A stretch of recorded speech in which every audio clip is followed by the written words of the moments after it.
Source code ఒకవేళ declare చేశారనుకోండి, అది నెక్స్ట్ ఎలక్షన్కో లేకపోతే ఇంకో విధంగానో మిస్లీడ్ అయ్యే అవకాశం, లేకపోతే ఏదైనా చీటింగ్ చేసే ఆస్కారం. అంటే నేను అంటున్నాను ప్రతి ఎలక్షన్ ముందు ఈ సోర్స్ కోడ్ డిక్లేర్ చేయాలంటున్నాను. ప్రతి ఎలక్షన్ ముందు అంటారా, ఎలక్షన్ జరిగిన తర్వాత అంటారా? ముందే. ఎందుకంటే సోర్స్ కోడ్ నా చిప్ ఏదైతే ఉంటుందో ఆ చిప్ నాకు కంట్రోలింగ్ యూనిట్లో ఉంటుంది. సో ఆ చిప్ ఏ విధంగా సిగ్నల్ తీసుకుంటున్నది అనేది సోర్స్ కోడ్ తెలిసిపోతే ఏమవుతుంటే అందులో ట్యాంపరింగ్ చేయొచ్చా అన్న అనుమానాలు ఏవైతుంటే వీగిపోతాయి. ఎవరైనా చేసే అవకాశం ఉండొచ్చు కదండి, సైబర్ నేరగాళ్ళు ఇలాంటి వాళ్ళు. అది ఎప్పుడవుతుందంటే సైబర్ నేరగాళ్ళు ఎప్పుడవుతారంటే, ఇప్పుడు చూడండి, మీరు చిన్న నోకియా 1000 రూపాయల ఫోన్ కొనుక్కోండి, అది ఎవడో హ్యాక్ చేయలేడు. ఎందుకంటే అది ఇంటర్నెట్ కనెక్టెడ్ కాదు. ఎప్పుడైతే మీ ఫోన్ ఇంటర్నెట్ ఉంటుందో, మీ స్మార్ట్ ఫోన్లు, ఇప్పుడు ఆండ్రాయిడ్ కావచ్చు లేకుంటే ఐఓఎస్ అంటే యాపిల్ ఫోన్ కావచ్చు, ఎప్పుడైతే దీంట్లో మీరు ఇంటర్నెట్ తెచ్చారో అప్పుడు దాని నుంచి లోపలికి ప్రవేశించడానికి అవకాశం ఇస్తున్నారు. కానీ ఈ ఎలక్ట్రానిక్ ఈవీఎం అన్నది అది దీనికి కనెక్టెడ్ ఉండదు. కనెక్టెడ్ కాదండి, కాదు. It's a stand alone machine. Me Nokia 1000 rupees లాగా అందులో ఓన్లీ ఉన్నదొకటి ఈ చిప్. ఎప్పుడైతే మనం బ్యాలెటింగ్ యూనిట్ మీద నొక్కుతామో మనం తీసుకున్న దాన్ని వీవీప్యాట్కు ట్రాన్స్ఫర్ చేసి అక్కడి నుంచి కంట్రోల్ యూనిట్కి వెళ్ళేలాగా ఈ చిప్ చేస్తుంది. సో ఈ చిప్ కోడ్ అన్నది ఇంపార్టెంట్. కాబట్టి ఆ చిప్ కోడ్ నెక్స్ట్ ఎలక్షన్ నుంచి డిక్లేర్ చేయొచ్చు. ఈ సాఫ్ట్వేర్ ఎక్స్పర్ట్స్ కానీ ప్రోగ్రామింగ్ ఎక్స్పర్ట్స్ కానీ ఆ చిప్ కోడ్ని వెరిఫై చేయొచ్చు ఎక్కడైనా ట్యాంపరింగ్ జరుగుతుందా. ఎందుకంటే ఎన్నికలు ఎప్పుడు కూడా వితౌట్ ఎనీ డౌట్ జరగాలి అన్నది మనం అనుకుంటాం. కాబట్టి నా ఉద్దేశం ఈవీఎంస్ అన్నవి ట్యాంపర్ చేయలేరు అన్నది నా ఉద్దేశం. సార్, ఈవీఎంలు మన దేశంలో మాత్రమే అంటే ఎలక్షన్స్లో ఉపయోగిస్తున్నారా? ప్రపంచ దేశాల్లో ఎక్కువ మంది లేదు. ప్రపంచ దేశాల్లో చాలా దేశాల్లో మెజారిటీ దేశాల్లో ఉపయోగించట్లేదు. ఎందుకంటే ముఖ్యంగా జనాభా ఒకటి తీసుకోండి. మన దగ్గర ఉన్న జనాభా ఇప్పుడు 145 కోట్ల మంది ఉన్నాం. అందులో సుమారుగా 90-92 కోట్ల ఓటర్లు. సో ఇంతకుముందు బ్యాలెట్ సిస్టమ్ పెట్టేవాడు, దానికి 2-3 రోజులు ఆ కౌంటింగ్ ఇవన్నీ కూడా అయ్యేది. కాబట్టి ఇప్పుడు ఈ కొత్త విధానాన్ని తీసుకొచ్చాం త్వరగా ముగించడానికి అన్న ఉద్దేశంతో తీసుకొచ్చాం. ఇప్పటికీ చాలామంది డిమాండ్ ఉంది, మళ్ళీ బ్యాలెట్ పేపర్కే వెళ్ళిపోదాం మనము.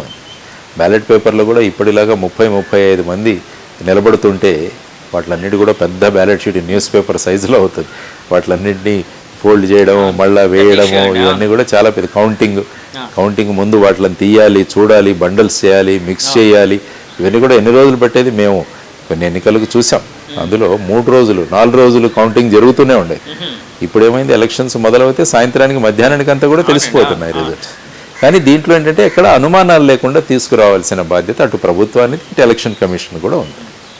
సార్, ఇప్పటి వరకు రిజిస్టర్ అయిన కేసెస్ కానీ లేకపోతే ఏదైనా విషయాల్లోని అంటే ఈవీఎంలు వేరే దేశాల్లో ఎక్కడైనా ట్యాంపరింగ్ అయినట్టు ఇట్లాంటి అంటే ఏమైనా జరిగిన సంఘటనలు ఏమైనా ఉన్నాయండి? ఎక్కడ నేను చూసినంత మటుకు ఈ ట్యాంపరింగ్ విషయాలు ఎక్కడ నేను గమనించగా అనుమానాలే ఉన్నాయి. అనుమానాలు వ్యక్తం చేస్తూ ఉన్నారు చాలా. ఎందుకంటే ఎప్పుడైతే ఎలక్ట్రానిక్ మెషిన్ ఉందో, ఎప్పుడైతే ఒక చిప్ ఉందో, ఎప్పుడైతే ఒక కోడింగ్ లాంగ్వేజ్ ఉందో, ఆ కోడింగ్ని పర్టికులర్ వ్యక్తులు ఏర్పాటు చేస్తారని వస్తుందో, ఏ సంస్థలు అయితే తయారు చేస్తున్నారో ఆ సంస్థల్లో ఉన్న వాళ్ళు ఎవరు, వీటన్నిటి మీద అనేక అనుమానాలు వ్యక్తం చేస్తుంటారు. కానీ కాంక్రీట్గా ఎవరు ఏమీ ప్రూవ్ చేయలేదు ఇప్పటివరకు. ముఖ్యంగా ఏంటంటే ఎవరైతే ఓడిపోతారో వాళ్ళు ఈవీఎంస్ వల్లే ఓడిపోయామన్నది ఇంకొక కొత్తగా ఈ మధ్య మాట్లాడుతున్నాం. సో కూటమి గెలవడానికి ఈవీఎంల కారణం కాదు, ప్రజలే కారణం అని మీరు అంటారు, అంతే కదండి? Until unless it is proved. Okay, మీరు ప్రూవ్ చేస్తే తప్పు. ఆ మధ్య ఒక పర్సన్ ఎవరో ఒక ఆయన అప్పట్లో ఒక ఈవీఎం ఎక్కడి నుంచో తీసుకుని వెళ్ళి ఇది ట్యాంపరింగ్ చేయొచ్చని ఏదో డెమాన్స్ట్రేట్ చేసినట్టు కొన్ని వార్తలు రావడం, అతన్ని అరెస్ట్ చేయడం, అతని మీద కేసు పెట్టడం కూడా జరిగింది. దానికోసం మీకు ఏమైనా ఐడియా ఉందా సార్? గుర్తుందా సార్? ఇప్పుడు చదివాను కానీ, బట్ అదేంటంటే అఫీషియల్గా మీరు ఏదైనా చేయాలంటే బిఈఎల్ కానీ ఈసీఎల్ కానీ తయారు చేసిన ఈవీఎం తీసుకొని దాని మీద డెమాన్స్ట్రేట్ చేయాలి. ఈవెన్ ఇప్పుడు ఈ సంస్థలు కూడా ఓపెన్గా ఛాలెంజ్ ఇవ్వచ్చు. ఎస్, మేము మా మెషిన్ ఇస్తాము, మా చిప్ ఇస్తాము, ఎవరైనా ప్రూవ్ చేయండి అని. అప్పుడు ఏంటంటే కాన్ఫిడెన్స్ పెరుగుతుంది. సో ఆ విధంగా కూడా చేయొచ్చు. అంటే ఇంకా కూడా ఎవరికైనా డౌట్లు ఉంటే ఆ విధంగా డౌట్లను నిరసన చేయడానికి, ఎస్ ఇది మా ఈవీఎం, ఇది మా కంట్రోల్ యూనిట్, ఇది వీవీప్యాట్, రండి చేయండి, మీరు ప్రూవ్ చేయండి అని కూడా ఓపెన్ ఛాలెంజ్ ఇవ్వచ్చు. సార్, చూసాము చంద్రబాబు నాయుడు గారు రేపు ఆయన ప్రమాణ స్వీకారం చేయబోతున్నారు. ఆయనతో పాటు పవన్ కళ్యాణ్ గారు కూడా డిప్యూటీ సీఎంగా ప్రమాణ స్వీకారం చేయబోతున్నారని కొన్ని వార్తలు అయితే వస్తున్నాయి. సో అంటే దాని మీద మీ ఆలోచన ఎలా ఉంది, అంటే మీ అంటే అభిప్రాయం ఏంటి సార్? వీళ్ళు ఏ విధంగా ఈ మంత్రిత్వ శాఖలు ఏ విధంగా డిస్ట్రిబ్యూట్ చేసుకుంటున్నారన్న దాని మీద ఉంటుంది. యాక్చువల్గా డిప్యూటీ సీఎం అన్నది కొన్ని చోట్ల ఉంటుంది, చాలా రాష్ట్రాల్లో లేదు. రాజ్యాంగబద్ధంగా లేదని అంటారు, నిజమేనా సార్? రాజ్యాంగబద్ధంగా ఉన్నది ముఖ్యమంత్రి, మంత్రులు. ఓకే. సో ఇప్పుడు చూసుకున్నా గత ప్రభుత్వం 5 డిప్యూటీ సీఎంలు, అవునండి, 5. తర్వాత మనం కేంద్రంలో చూసినా కూడా డిప్యూటీ ప్రైమ్ మినిస్టర్ కూడా ఉండేవారు. ఎల్కే అద్వానీ గారు కావచ్చు, వీళ్ళందరూ కూడా అప్పుడు ఉన్నారు. కాబట్టి ఈ విధమైన పోస్ట్. సో అందులో ఏంటంటే మంత్రికి ఉన్న తర్వాత ఏంటంటే డిప్యూటీ సీఎం, దానితో పాటు కొన్ని మంత్రిత్వ శాఖలు కూడా ఉంటాయి. ఓకే. అంటే వారికి ఏ మంత్రిత్వ శాఖలు కేటాయిస్తారు, అసలు ఫైనల్గా వీరిద్దరి మధ్య ఏం చర్చ జరిగింది, తర్వాత ఏ విధంగా మంత్రిత్వ శాఖలు ఎవరికి ఎన్ని డివైడ్ చేసుకోబోతున్నారు, ఇవన్నీ కూడా రేపు ప్రమాణ స్వీకారం తర్వాత వారు అనౌన్స్ చేస్తారు. ఏంటంటే సోషల్ మీడియాలో ఇవే స్పెక్యులేషన్లు రకరకాలుగా తిరుగుతున్నాయి. కాబట్టి ఒక రోజు ఆగితే తెలుస్తుంది మొత్తం మీద ఏ విధంగా మంత్రిత్వ శాఖలు ఎవరు ఏ మంత్రిత్వ శాఖ తీసుకోబోతున్నారు. పవన్ కళ్యాణ్ గారు ఉప ముఖ్యమంత్రిగా ఉంటున్నారా, లేకుంటే ఏదైనా మంత్రిత్వ శాఖ స్వీకరిస్తారా, ఇవన్నీ కూడా ఫైనల్గా లిస్ట్ అనౌన్స్ చేసిన తర్వాతనే తెలుస్తుంది. అంటే ఉప ముఖ్యమంత్రిగా ఉంటూ కూడా మంత్రిత్వ శాఖలు స్వీకరించే అవకాశం ఉందా సార్? ఉంది. ఉప ముఖ్యమంత్రి అయిన తర్వాత ఒక పోర్ట్ఫోలియో ఇవ్వాలి కదా, ఏదో ఒక శాఖని కేటాయించాలి, లేకపోతే కొన్ని శాఖలు. ముఖ్యమంత్రి తీసుకున్నా కూడా సర్వసాధారణ ఇప్పుడు ప్రైమ్ మినిస్టర్ తీసుకోండి నరేంద్ర మోడీ గారు, సర్వసాధారణ పాలన, అటామిక్ ఎనర్జీ, ఇలాంటివి ఇంకా మిగతా ఎవరి దగ్గర లేని శాఖలన్నీ కూడా ముఖ్యమంత్రి దగ్గర ఉంటాయి. కాబట్టి ప్రతి ఒక్కరికి శాఖ ఉంటుంది. నేను ప్రధానమంత్రి అన్ని విషయాలు నా దగ్గర ఉంటాయన్నది కాదు, ప్రధానమంత్రి కూడా కొన్ని విషయాలు ఉంటాయి. ఆయన హీఈస్ ద టీమ్ కెప్టెన్. అలాగా సార్, జనరల్గా మన రాష్ట్రానికి వచ్చినప్పటికీ ఎంతోమంది ముఖ్యమంత్రులను మీరు పరిశీలించారు కాబట్టి అడుగుతున్నాను, వాళ్ళు ముఖ్యంగా ఎలాంటి శాఖలు వాళ్ళ దగ్గర ఉంచుకుంటారండి ముఖ్యమంత్రి గారు? జనరల్గా ఏంటంటే జనరల్ అడ్మినిస్ట్రేషన్ అంటే సర్వసాధారణ పరిపాలన. ఆ తర్వాత కొంతమంది హోమ్ వాళ్ళ దగ్గర పెట్టుకున్న వాళ్ళు ఉన్నారు, కొంతమంది ఫైనాన్స్ వాళ్ళ దగ్గర పెట్టుకున్నారు, ఆర్థిక శాఖ వాళ్ళ దగ్గర పెట్టుకున్నారు. తర్వాత వచ్చేసి కొంతమంది సినిమాటోగ్రఫీ ఇలాంటివి రకరకాలుగా ఉంచుకుంటారు. అంటే జనరల్ అడ్మినిస్ట్రేషన్ GAD అంటాం మనం. GAD జనరల్ అడ్మినిస్ట్రేషన్ డిపార్ట్మెంట్స్, ఇవి వాళ్ళ దగ్గర ఉంచుకుంటూ ఉంటారు. సో ఆ విధంగా ఇప్పుడు చూడాలి, ఒక్కొక్కరికి కొంతమంది అనుకుంటారు హోమ్ డిపార్ట్మెంట్ మన దగ్గర పెట్టుకుందాం, అంటే పోలీస్ యంత్రాంగం ఇవన్నీ కూడా మన దగ్గర ఉంటాయి. కొంతమందికి మేబీ వ్యవసాయం ఇష్టం ఉండొచ్చు, కాబట్టి అగ్రికల్చర్ మా దగ్గర పెట్టుకుంటాము అని అంటుంటారు.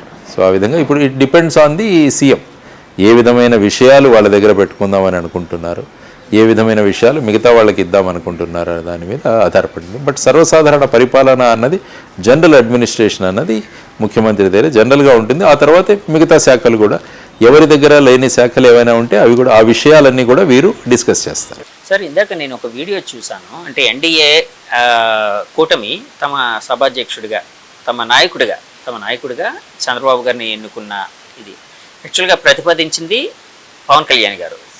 సో తర్వాత పురంధేశ్వరి గారు కూడా దానికి ఆమోదం బలపరిచారు. సో ఆ విధంగా చంద్రబాబు గారు ఎన్నికయ్యారు. వాళ్ళిద్దరూ తర్వాత కౌగిలించుకోవడం, వాళ్ళిద్దరి మధ్య ఇంటిమసీ ఇలాంటివన్నీ చూస్తూ ఉంటే అంటే మామూలు చూసినప్పుడు ఎలా అనిపిస్తుంది సార్? అంటే ఈ జోడీ ఎలా వెళ్ళబోతుంది, అంటే ఈ 5 ఏళ్ళలో ఏం చేయబోతుంది, వీళ్ళ ప్రయాణం సాఫీగా సాగే అవకాశం ఉందని అనిపిస్తుందా మీకు?